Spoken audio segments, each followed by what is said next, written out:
Anyways, good evening to you all.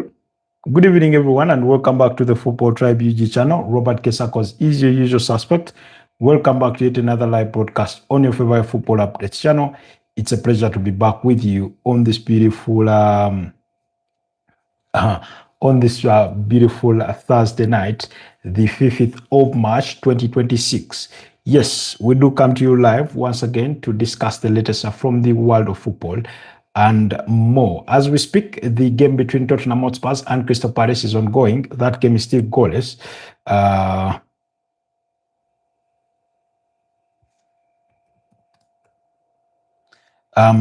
So it's still goalless. Then we'll be discussing Edu Gaspar Dawoodi's future at Nottingham Forest that looks to be at the tail end of it. So we'll be talking about that and more in this broadcast, among other things. Otherwise, I do hope you are doing well and that you had a wonderful day.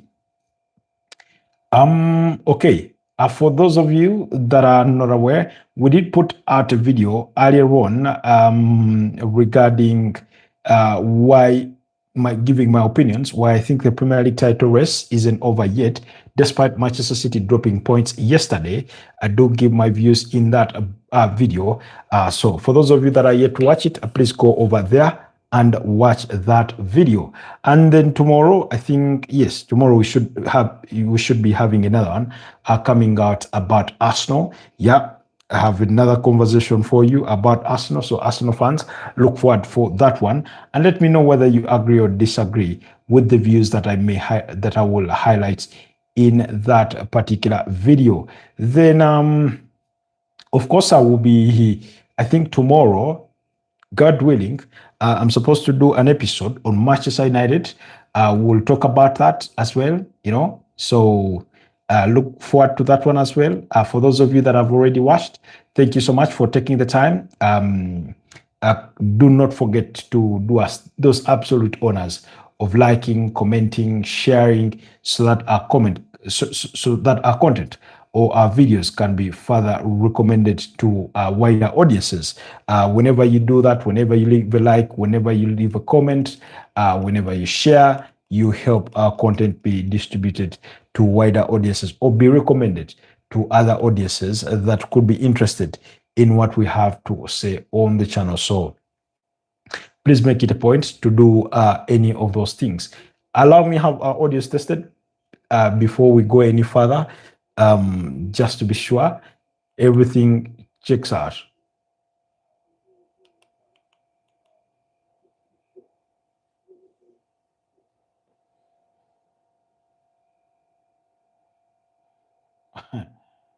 Pape Matsa just got himself booked for asking the referee to book an opponent, and he should know better. The only person I've watched in a game of football walk away with that one more often than not has been Lionel Messi when he's fouled and he's called for a yellow card to be dished to another player. Then on a number of occasions, I've watched Manchester City players do that and they've walked away with it. It's not to say that there's any conspiracy theory about that. Sometimes players get away with certain things, really. So I am thinking to myself, Pape Matsa there was very, very unlucky not to get away with that one, And as unfortunate as it may be, you just can't. You can't do that. You can't be doing that. We're a long way past that. You can't be recommending that somebody get booked. Leave that to the discretion of the referee. Let them decide whether whatever foul has been committed against you or your teammate is worthy of a booking. Do not drag yourself into the book of the referee if there's no need to. In any case, 90 minutes can be very, very long for you to take your chances or to use up your chips quite easily that way, So far. So tonight, it's a must-win fixture for Tottenham Hotspur. Otherwise, if they dare get beat, because I do not think a draw really helps them that much. But should they dare get beat, then the Premier League table is going to look even more ugly, not just to them, but to their fans as well, because as we speak, Tottenham Hotspurs, of course, are 16th on the Premier League log with 30 points because the game is still square. And that means they are only 2 points off of the drop zone. But if they were to lose, it would mean that they will stay on 29 points and they will be 1 point away from the drop zone. I do not know if there's any team in the last 5 fixtures that has a record as worse or as poor as that of Tottenham Hotspur, because they've lost 4 games and drawn 1. Their last draw came against Manchester City in that 2-2 draw. So you have a bunch of underperforming players within that Tottenham Hotspur squad, players that have not delivered, players that have not lived to the billing, players that you'd expect more from, players that have been spent quite a chunk of money on, And the other day we were learning through the Athletic that majority of those players have relegation clauses in their contracts that would, imply a deduction or significant deductions in their wages, or, should they get dropped. Now, I'd want to believe beyond reasonable doubt that Tottenham have quality within their squad to avoid the drop, even with all the injuries that they have to contend with for the likes of Wilson Adebayo, James Maddison, Dejan Kulusevski, Muhammad Kudus, Destin Udogie, name it all, I still feel that they do have enough quality within their tank to survive a relegation battle. But having the quality and using it properly to achieve the means to that end can be two constructing worlds, because they're not the only ones with quality within their squads and haven't used it sufficiently. Because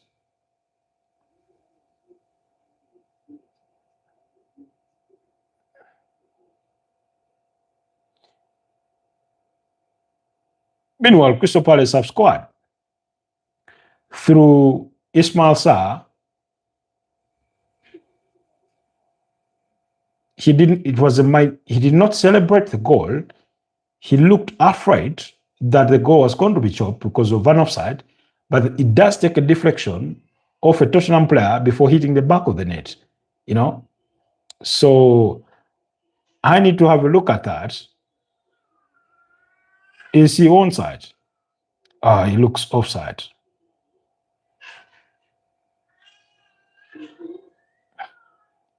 He looks offside. I do not know. It's very inconclusive.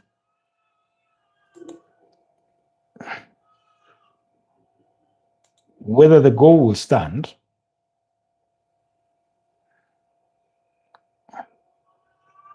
Could have been played on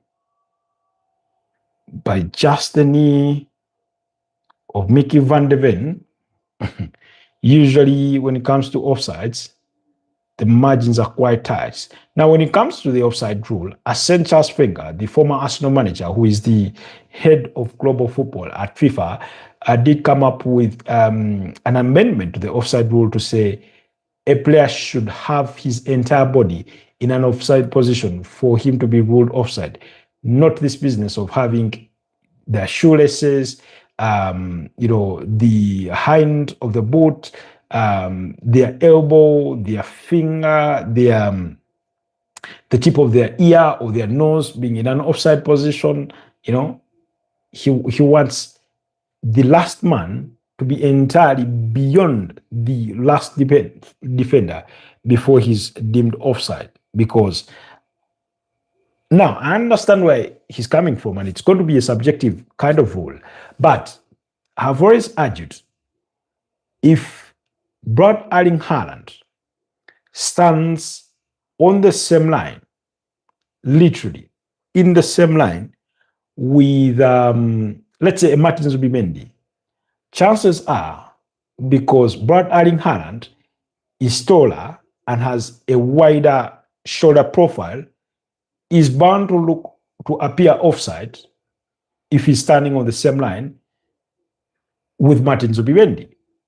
So, where is the fairness in that for a player just having a bigger body? Meanwhile, the goal won't stand. It's offside. It's been ruled out. I think that explains why Ismail Sarr did not celebrate, but it's very minute, very, very tiny. And when you look at the offside, when you look at what has been judged as offside, it's part of his face, as in not his entire face. You know this bit of a profile, and Oliver Glasner was displeased. He pointed to his nose to say, "You've judged him to be offside because of his nose." Exactly. And that's why Arsene Wenger is right. That's why I want to agree with him.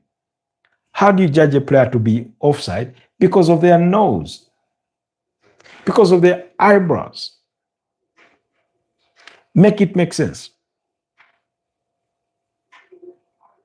Somebody make it make sense.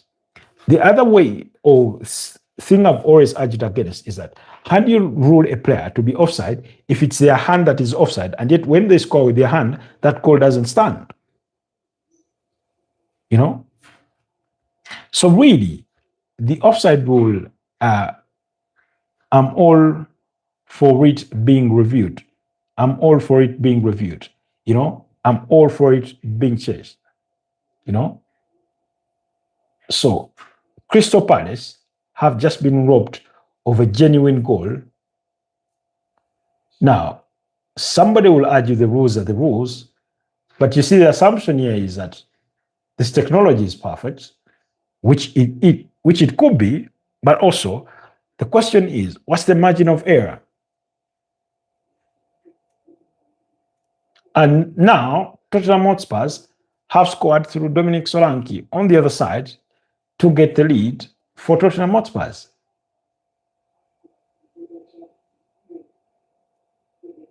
Now, you have a goal ruled out on the other end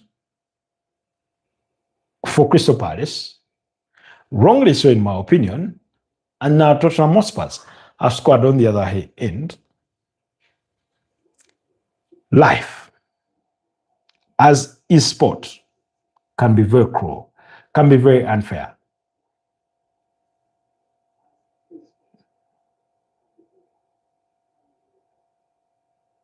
Achai Gray with the assist, Dominic Solanke with the tap in from close range. Those Tariq Mitchell slept on the job. I think it's Tariq. Is it Tariq Mitchell or Jade Camvot? Igor Tudor celebrates for only the second time in his Tottenham career, but also just the third goal that has been scored under his charges.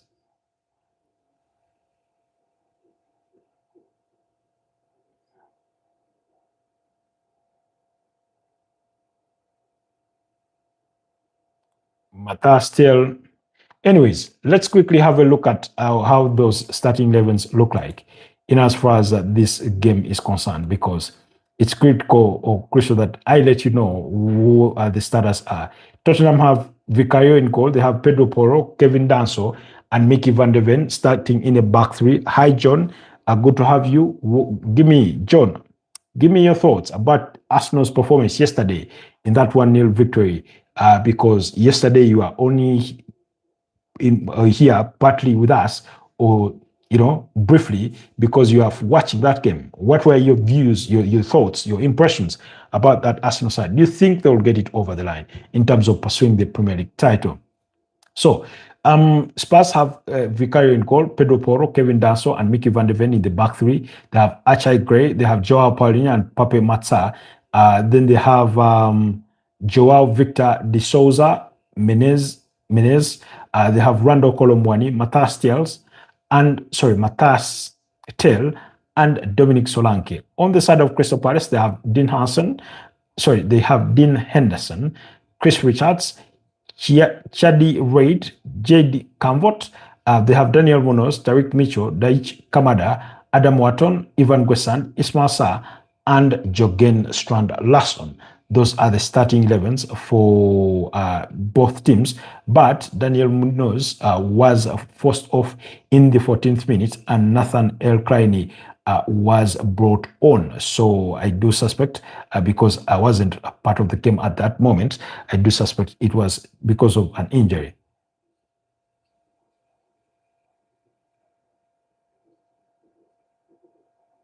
Oh, it's a red card for Tottenham Hotspurs for Van de Ven for pulling Ismail Sarr in the area to deny a goal scoring opportunity. Now, this is when I question the integrity. This is when I question the professionalism of some of these players. It's a clear pull. It's a clear pull. So blatant that he doesn't need to do it.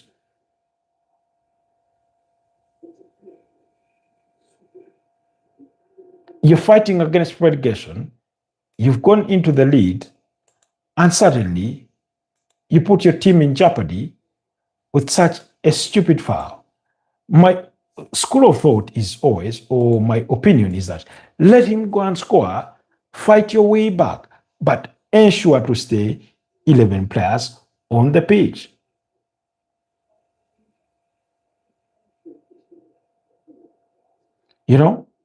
Ensure you stay 11 players on the pitch. Give your teammates a fighting chance. You cannot be letting them down. You're the captain. You ought to do better. And let's be honest, Mickey van de Ven is not a juvenile defender.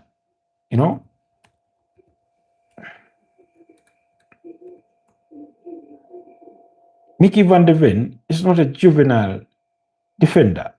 She's 24 years of age. At 24, for the amount of games that he's played, he's clearly garnered experience to know better in that position.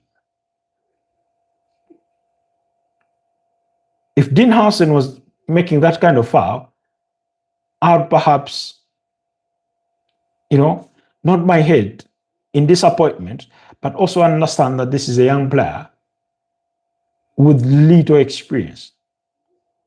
And now Ismail Sarr has converted from the penalty spot, and it's 1-1. Now, you've gotten sent off with the red card. You're the captain. You've let your team down. You've still conceded, and it's 1-1. So the question is, why not let him in the first place? Go for it. Give your goalkeeper a benefit of the doubt that is going to come to your rescue if need be. And even if it does fall short in saving the team, you're better off fighting with 11 men. Give yourselves a chance.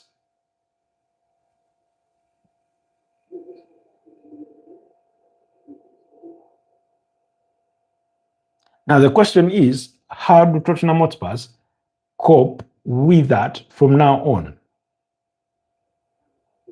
Now, they've been forced into substitutions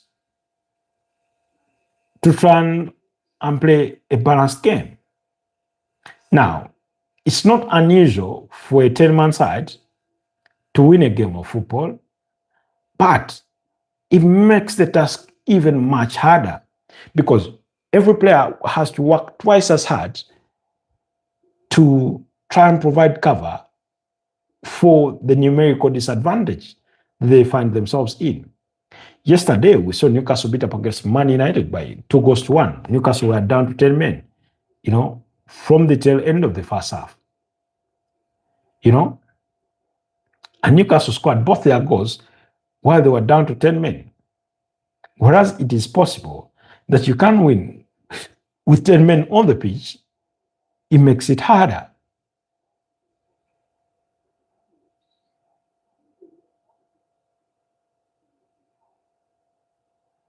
You know? So Conor Gallagher and Uvis Bissouma are the players being introduced. Somebody is got to be sacrificed.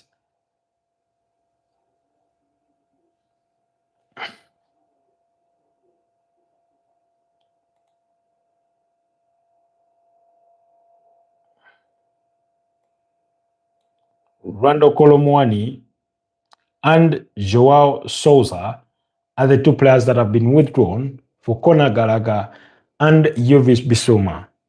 That means Tottenham retain one striker in Dominic Solanke and a winger in Matthias Stills. And then I do suspect they have to push Joao Paulinho into the back line and then slot in, um, um, what's his name? Bissouma in that midfield with Conor Gallagher also in there to help with the work rate, you know? So it's just become hard. Anyways, John says, I think Arsenal can go all the way to win the league. Arteta has changed from the sexy football to a winning football, no matter how they win. That's a conversation we've been having throughout the day. And I remember I said this in the aftermath of that victory for the Arsenal, that it won't matter or will matter less how they do it than the fact that they do it. Because at the end of the season, when they do win it, few people will remember whether they were entertaining or far from it than the fact that they actually won, you know? So it's about taking care of business, getting things done, you know? And then today, I heard from Roy Jennings, who said, it's not the responsibility of Arsenal or Mikel Arteta to entertain us or those whoever think that they ought to be entertained, you know? He thinks it's not their responsibility to be entertained, for him to play entertaining football. He just has to play winning football. And he's of the argument or the view that entertainment is only a consequence of winning, but winning is the priority. And the more I listened into the argument, the more it made sense to me. I may not agree with it 100% because you can still win while being entertaining, but it does make sense. The argument that it does make, you know? So, regardless of what we think of the performance in itself against Brighton, what counts is that Arsenal kept their 14th clean sheet of the Premier League this season, that they won a game of football by 0-0, and that was the 10th time they have done it this season. And then that was 3 points, which put them 7 points ahead of Man City, who have played a game less, you know? So really, that's the way you ought to look at it. That's the way you ought to look at it.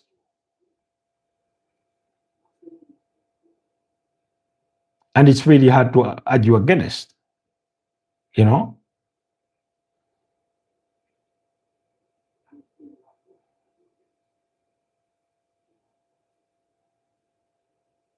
So I certainly agree with you that for Mikel Arteta, the stakes couldn't be any higher.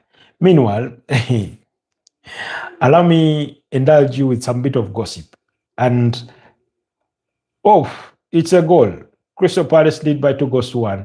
Jürgen Strand Larsson score. It's 2-1.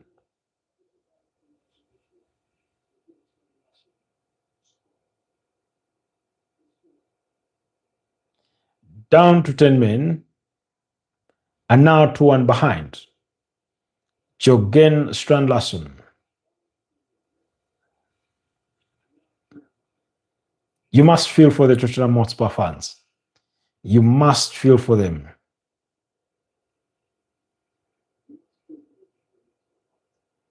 Oh, Adam Wharton wins the ball back and with a brilliant pass. Oh, Pape Matsa concedes possession, a very dangerous area. Guillermo Vicario is nutmegged. That ball is taken between his legs and it hits the back of the net. But Adam Wharton's pass is quite sublime to find Jørgen Larsen and Oliver Glasner right out there in celebratory mode. Moments like this, when the manager is on the touchline celebrating, and then you remember that this is his final season with the Eagles, can be a bit of a sad moment, really, because, excuse me, because Crystal Palace have to go out there in the market and try and find a manager that can keep them competitive, that can see them stay in the league and even perform to greater heights than they have done under Oliver Glasner, which, by his report card, is nothing short of an overachievement, you know? So, yes, so I wanted to treat you to a little bit of gossip while we're speaking about Arsenal and Mikel Arteta when I said, for him, it's a make or break. It's the season that either his project bears fruit or perhaps we think that it's not going to deliver what it had promised it would deliver, or that he is not the man to get them over the line to the promised land, you know, that is the Moses. Is it Moses? Joshua. Leading them from the exile of a trophyless long spells of 22 years without a Premier League title. Same way you had the Israelites from Egypt on that great trek. And some people did not reach the promised land. So it could be that it's not Mikel Arteta that takes them to the promised land and somebody has to carry on the mantle. Well, he's trying to fight against those odds and win them something major this season. And for him, the ends will justify the means. If they do win the Premier League title, the end will justify the means.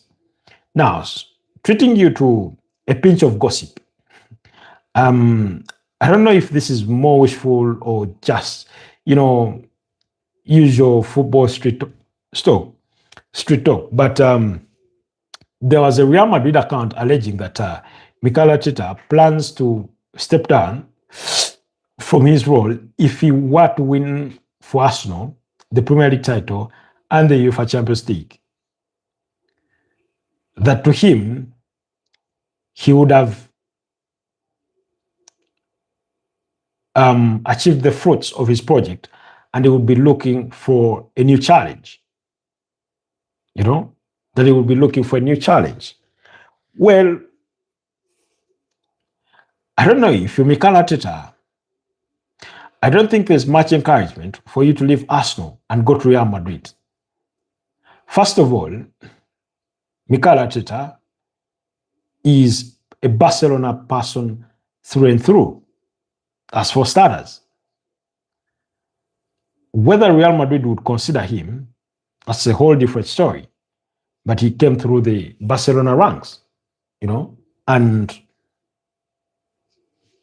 we know the rivalry that does exist between the two sides could be a factor in preventing him from going to Real Madrid.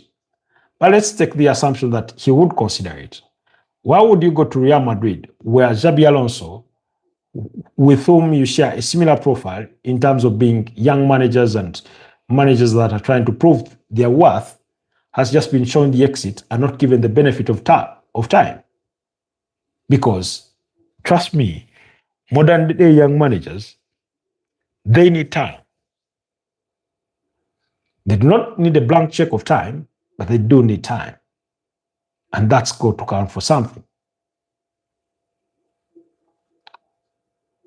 It's 3-1. It's a goal.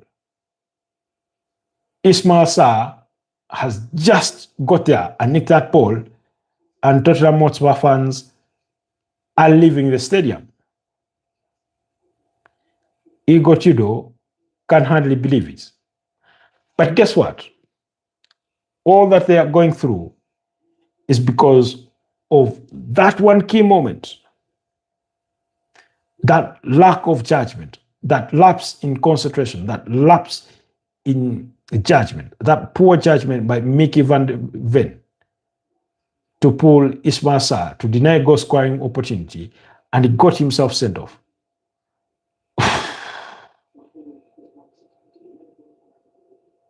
The two center backs, Pedro Porro, appears to be blaming it on Vicario for not coming out soon enough to prevent that.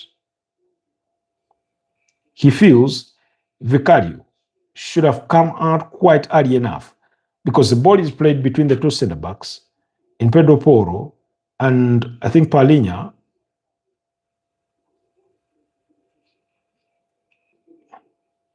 If you're Igor Tudor, what do you tell those players in the dressing room?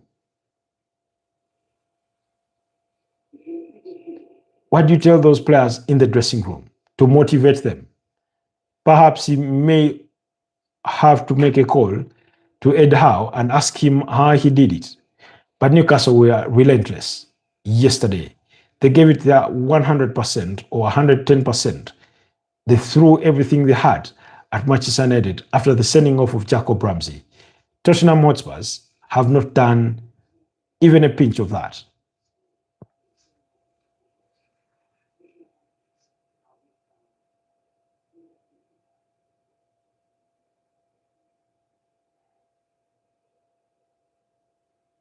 Some Tottenham Hotspur fans have walked out of the stadium. They cannot watch it any longer.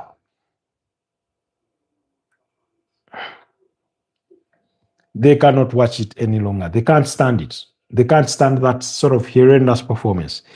Pedri Singh says, I think Arsenal Football Club is disgusting. Anyway, how are you, tribe? I'm all right, Pedri. How have you been, my brother? How is it going? Ever since Barcelona were agonizingly eliminated, like you said, 1% chance, 99% hope. I've not seen you around the block. I hope you're doing okay. I hope everything is well with you. You know, because usually when people disappear on the forum or when they disappear from our lives, it's often of two things. Either they're engaged with work, either they are sick, or they've chosen to stay away. So I hope it's nothing bad for your reason of staying away, but it's a whole lot of Tottenham Hotspur fans that have walked away at halftime and won't be returning for the second half because they believe that's an embarrassing showpiece that they are witnessing with their team. Oh wow, how is Crystal Palace doing this? Well, Tottenham Hotspurs are down to 10 men following the sending off of Mickey van de Ven. Now, here was the chronology of events. Crystal Palace went through and scored a goal by Ismail Sarr. Now, the goal, after a VAR review, was judged to have been offside. But guess what part of Ismail Sarr was deemed to be offside? His face. Not his head, his face. And particularly his nose. But roughly his face is what was deemed to be offside. And Oliver Glasner was seen protesting in disappointment, showing how did you judge the nose to be offside? I just could not believe it. I understand it's a game of fine margins, but it was his face that was offside. So Crystal Palace get their goal ruled out by VAR for offside. 2 minutes later, Tottenham Hotspur go the other side and score through Dominic Solanke, and it's 1-0. Now, I don't think it was even 2 minutes later, but just a couple of minutes later, Crystal Palace have another chance going through on the other side through Ismail Sarr, who Mickey van de Ven, as the last defender, pulls him to deny a goal scoring opportunity. And the referee did not hesitate. He blew his whistle, picked out his red card, and showed it to Mickey van de Ven. Off he went, and they were awarded the penalty. Crystal Palace. Ismail Sarr stepped up and converted it, and it was 1-1. Moments later, Pape Matsa concedes possession in the wrong area. Adam Wharton wins the ball back, plays a brilliant through ball for Jürgen Strand Larsson, who nutmegs Vicario, and it's 2-1. And at the very tail end of the first half, you have Ismail Sarr picking his second of the night to make it 3-1 for Crystal Palace, who are visiting the Tottenham Hotspur Stadium, where they have amassed only 10 points thus far this season. They have one of the worst home records in as far as the Premier League is concerned. Adam Wharton with a brace of assists. Now, when it comes to the third goal, he plays a long pass in between the two defenders, I think Pedro Porro and Joao Paulinho, who Pedro Porro is literally screaming or begging Vicario to come out quick enough for that ball. But Vicario does not come out just in time enough as Ismail Sarr gets there and nicks that ball beyond him to make it 3-1. So that's been the tale of the two teams in the opening stanza. It's more school things, Mr. Tribe. Okay, I completely understand. Wish you the best of luck in your school work or school endeavors. So are you in college, or are you in college? Are you in high school? How is it? Sometimes I get mixed up with the criteria or curriculum. Americans used to be very confusing. So an American would go to university. So basically for us, when you're done with high school, you go to university. Now, when you go to university, you do your degree, you do your bachelor's. Now, Americans used to confuse me. They get done with high school, they go to university. Now, instead of somebody saying, I'm at university, they say, I'm at college. Because at university, they are in a subset of a certain school. Because a university is a composition of colleges. College of Engineering, College of Sciences, College of Humanities, College of Technology, whatever it could be. College of International Studies, or College of Law, things like that. So the university is a composition of multiple colleges. So somebody would say, they'll tell you, I'm at college. And then they will tell you, after some time, I attended university. Be like, so you finish high school, go to college, and then university?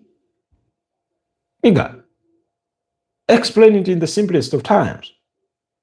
Pedri says Tottenham will get relegated. I mean,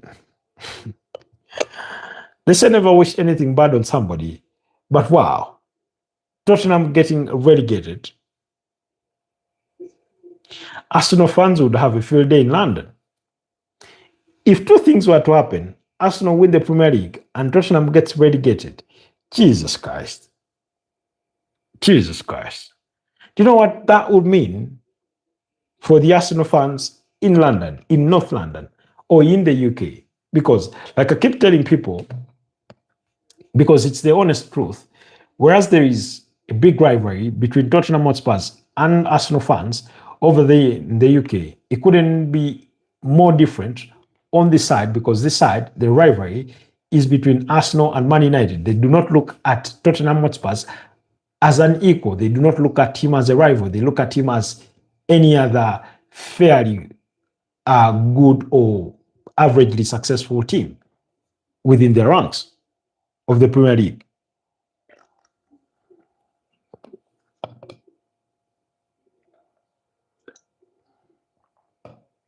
So basically, that's how they look at them. And the way it appears is that they are going to lose this game unless they fight their way back in the second half which, judging by how the first half has gone, looks increasingly unlikely, they could be in real, real trouble. Because if they lose this game, it means they are only 1 point behind Nottingham Forest and West Ham United. And when you look at their upcoming fixtures, it gives you little to no encouragement that they are bound to win the subsequent ones.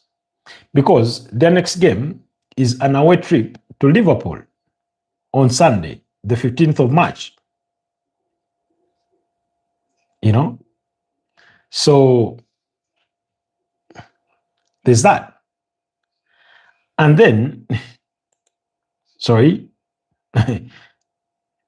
just a second. And then, after their trip to Liverpool, they'll return home to play Nottingham Forest, play away against Sunderland, play at home against Brighton and Hove Albion, and away against Wolverhampton Wanderers. This Wolverhampton Wanderers, wow, not the kind of team you want to play at the moment. Brighton, very unconvincing. I think they've only won 3 games in the last 16. Not that scary. Sunderland are not the Sunderland from the first half of the season. Nottingham Forest are equally fighting for their lives, so it will be a relegation derby. And then Liverpool, who lost to Wolverhampton Wanderers just the other day on Tuesday, are capable of blowing up and thumping Tottenham the way they did against Newcastle. So anything can happen. But this run of form, because Tottenham Hotspur are yet to win a single game ever since the turn of the new year. You know? Increasingly, you feel that the only way Tottenham Hotspur survive relegation is if their relegation rivals choose not to take care of their business, that they keep losing their games. That's the only way how they survive the drop. There's that guy, I think he called Expressions. He's a Tottenham Hotspur fan. I'm sure Tottenham fans out there know him. I often see him ranting. Now, if you compile all his rants about Tottenham Hotspur this season, you can make an album of some indecent hip-hop music. So I don't know what he will say after this one. Meanwhile, greetings to you, Nasser Toshabe, a Tottenham Hotspur fan. I'm not sure you're even watching your game at this point. But yeah, the first half finished by 3-1 with Crystal Palace leading. Tottenham are down to 10 men thanks to the sending off of Mickey van der Ven. So it's been that bad. It's come to a point where you ought to feel for them because they are already out of the FA Cup. So at least they won't have a weekend fixture to play. But next week, midweek, they'll be playing away to Atletico de Madrid in the UEFA Champions League. Then they'll return and play Liverpool before hosting Atletico de Madrid in the reverse fixture. And then play Nottingham Forest. So that's for the weekend of March the 22nd. It's going to be a bit of a tough fixture.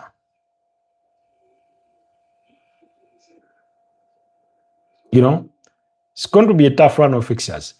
And I have my suspicions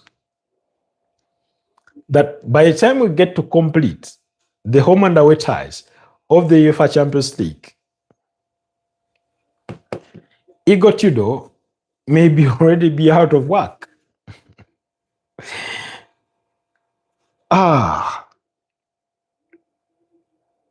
A part of me thinks or feels they shouldn't have sacked Thomas Frank. They should have let him ride it out for the rest of the season. Because the more it's changed, the more it's looked the same or even worse. You know? So basically, that's how I would look at it. Anyways, let's leave Tottenham Hotspur for a bit and discuss other news because Edu Gaspar Dawood, the Nottingham Forest head of football, has been asked to stay away from the Nottingham Forest training ground as his exit nears at Nottingham Forest. In life, we all take gambles. We all take bets on ourselves. We take bets that when we do something, and if we put our mind to it, we will succeed. Oftentimes, we take a leap of faith and jump into the unknown. I know for a fact that I've done that on a good number of occasions.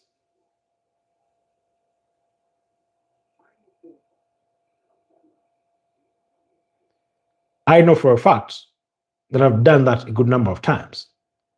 Now, Edu Gaspar Dawood decided to leave Arsenal.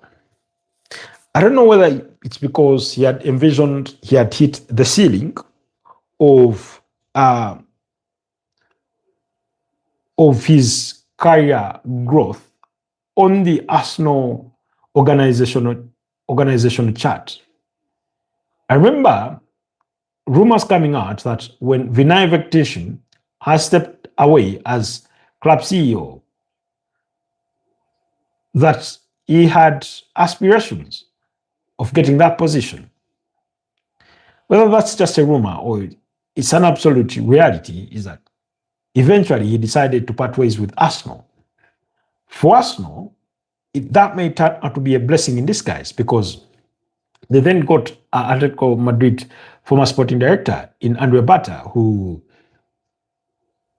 judging him by the kind of business he was able to do in the summer, you'd give him a solid 7 out of 10. And the reason that's why I do not give him more than that is because Arsenal did not do much to sell players.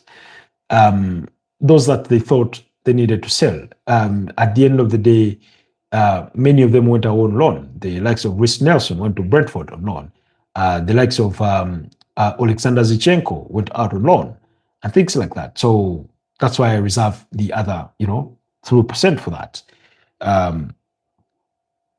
But if Edu Gaspar Dawood took a leap of faith to cross over to Nottingham Forest, well, he has burnt his fingers beyond recognition.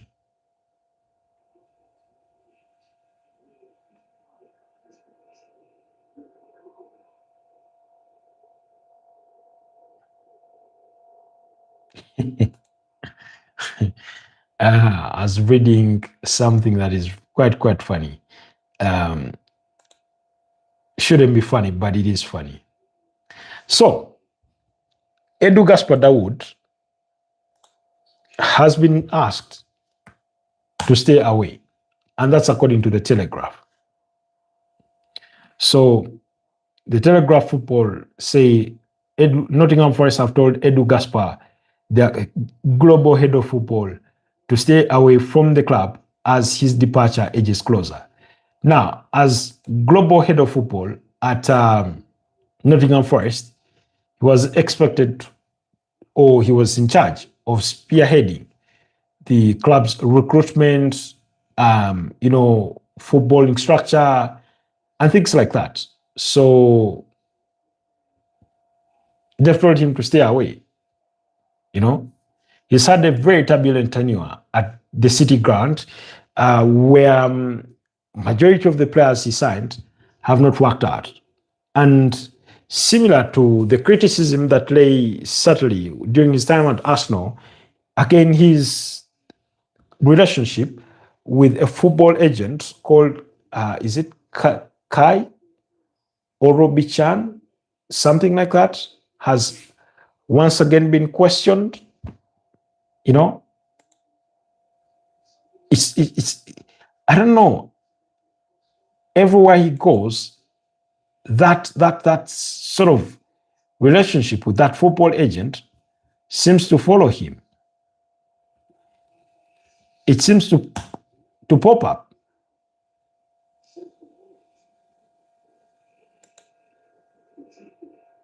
You know, it seems to pop up.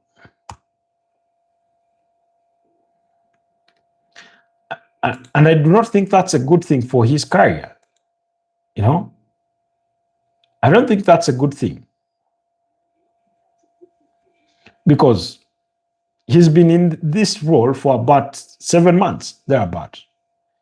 Over the summer, they spent about close on to 200 million pounds, or even in excess of that. You know, and yet majority of those signings have not yielded fruit. They have not lived to the expectations. They've not lived to the bidding. You know,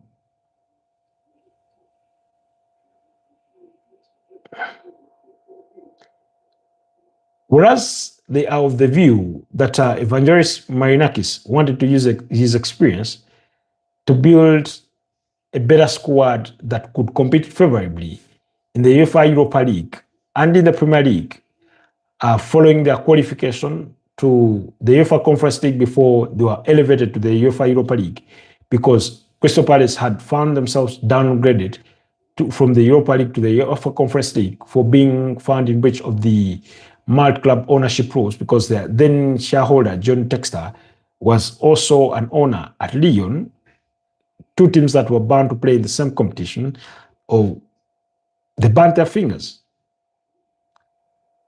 You know? So as soon as he walks in, he fell out with Nuno Espirito Santo, who was fired. Then when Nuno Espirito Santo is fired, they hire Ange Postecoglou, who after 8 games is fired, and then they bring in Sean Dyche. Now, Sean Dyche, fast forward, was equally fired, but then he was not consulted when they were, when they were firing Sean Dyche. And therefore, he was not part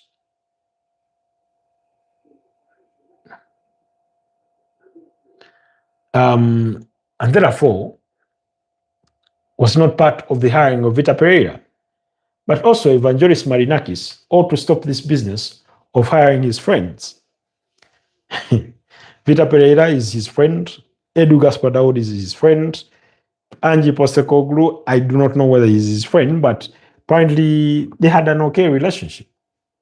So perhaps he ought to stop hiring his friends to take care of his business, because it's not yielding the desired results. It's not yielding the desired results. So something ought to be done to save Nottingham Forest's soul. You can imagine all that they've invested in the club, I think, ever since their promotion into the league. Was this 2022-2023 campaign?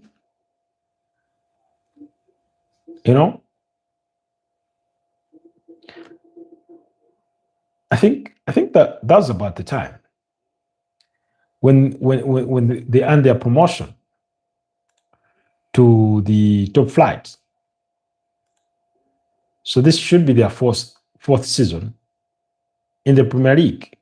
And at that time, they finished 16th with 38 points. I suspect that was the time, because earlier than that, I don't think they were there for the 2021-2022. They weren't. So yeah, he spent a good chunk or amount of money to get them to competitive levels, to get them to the kind, because he wants to take Nottingham Forest back to the glory days of playing Champions League football, of being a well-respected team within the realms or the ranks of European football, So he's thrown money at that problem, so much so that at one point Nottingham Forest had points docked of them for being found in breach of the profits and sustainability rules.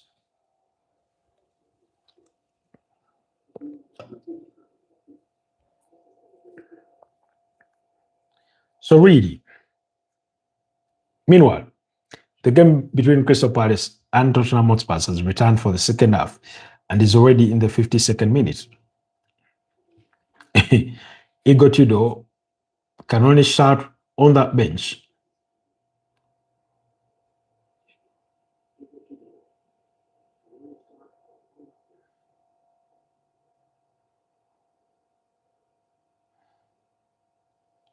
There's nothing that they are doing that is working.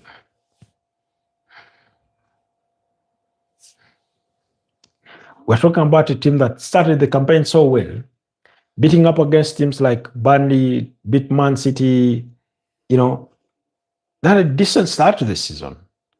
And suddenly it started falling apart, slowly by slowly. I don't know whether it was the players not trusting or not believing in whatever Thomas Frank looked to teach them or otherwise, but it was ugly. Now they've ridden themselves off him and it's not changed. You make change to see change. But this change for Tottenham Hotspur is yet to deliver any change. And part of the reason as why Tottenham Hotspur decided to leave around Premier League proven managers, managers with a fair share of Premier League experience, the likes of their former manager and Tim Sherwood, who managed them between 2013 and 2014 season. Harry Redknapp was in charge of them between 2008 and 2012. Among any other figures that you could have thought of,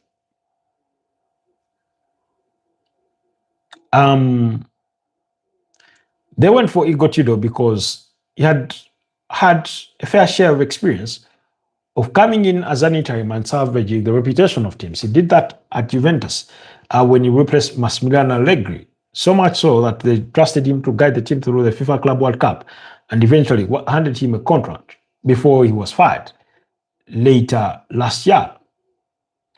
Then I think about 2018, he served, was it Udinese from the drop? So it's in that spirit that he was brought in,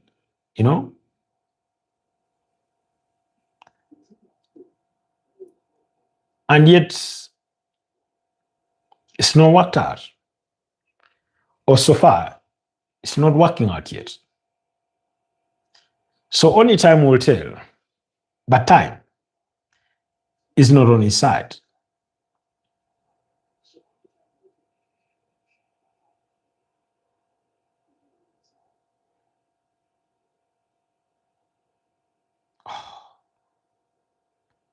Hope Crystal Palace are not trying to get complacent here because it's trying to risk it, playing out of the back.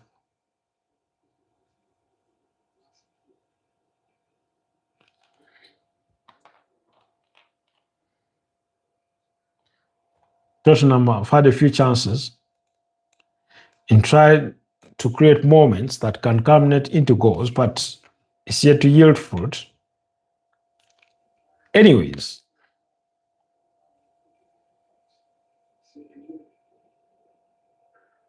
set pieces were a big weapon for them during Thomas Frank's days,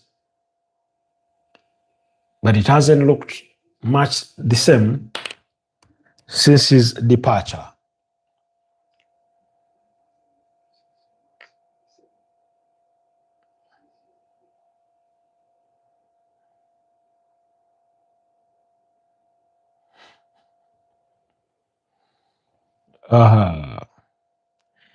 Anyways, guys, it's been a pleasure. We will not stay for the remainder of the entirety of the game. I'll let you guys watch it through and through. I'll also keep watching it, but allow me to wrap it up here for our broadcast tonight. It's been a pleasure, John. It's been a pleasure, Pedri, and every single one of you that has been part of the broadcast. Behind the scenes, those who liked, those who did not like, but kept us company. It's always a pleasure. Allow me to wish you a blessed night and let's do this again tomorrow. Yeah, let's do this again tomorrow morning at 9 a.m. for our Friday morning broadcasts. Of course, over the weekend, there will be no Premier League games, but there will be FA Cup games over the weekend. So we'll be looking at a few of those. Apparently, the Mansfield Town manager, whose name eludes me, said that they will be ready for Arsenal's set piece weaponry or machinery, you know. So